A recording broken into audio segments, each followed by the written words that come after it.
concerning Botrytis, as a whole, Brezé is an interesting site because we don't struggle so much with Botrytis as a whole here because it's kind of on the top of a hill, so there's a lot of wind and we're getting a lot of ventilation. So the clusters are being dried out much more than other sites that we have. Say, for example, Brezé, which is where the Clos de Guichot is and where Les Chapaudet is.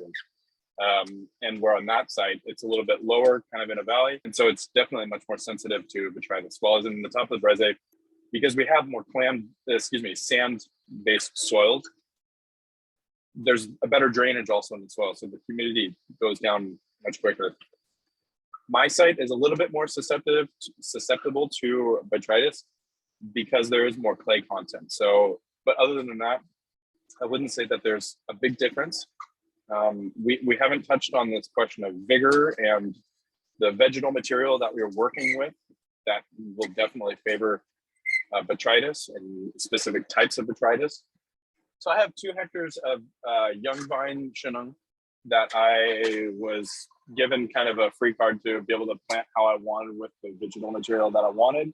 So I planted on Sélection Massai, so with a, being great genetic diversity. And then on top of that, being able to choose the rootstock that I was working with. We're facing now a big shift in how we're approaching the choice of rootstock. Historically, we have shied away from rootstock that has vigor to it because often vigor leads to these issues of more disease in the vineyards. And then on top of that, eventually there could be issues of Botrytis. The rot definitely comes easier when there's more vigor. So we've shied away from that. However, with climate change, we're experiencing longer periods of drought, which is now forcing the vines to go deeper and to have much more of an important root structure to be able to get their nutrients and the water. So now we're looking at going towards a certain rootstock that's called 41B, and the 41B still keeps the cluster small, but has a much more important rootstock and the vigor. The vines are much more vigorous younger on. So I planted my newer sites on 41B because I knew, and I'm definitely seeing, climate that's changing at a very, very rapid pace, and I want to adapt to that. Because historically, in some of the plantings that Romain are planted on Riparia Gloire as a rootstock, and Riparia Gloire we're seeing is now a rootstock that's definitely suffering when it comes to long seasons of drought. So I don't know if that touches base with kind of your question, Damon. Is that true for old vines for the Riparia Gloire, or is it for the younger planting? Are the old vines just established?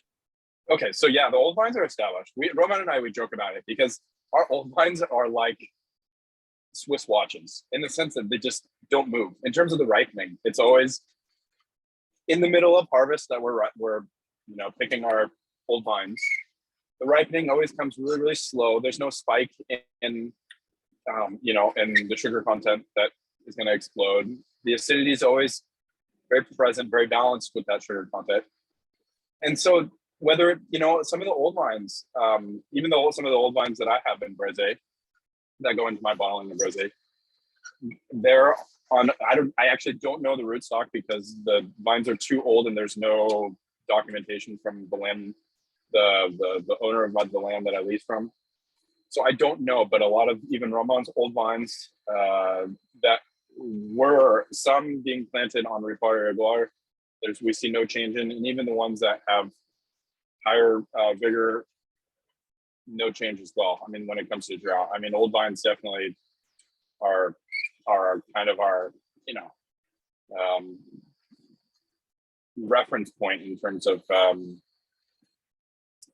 having balanced grapes to work with when harvest comes along. So yeah.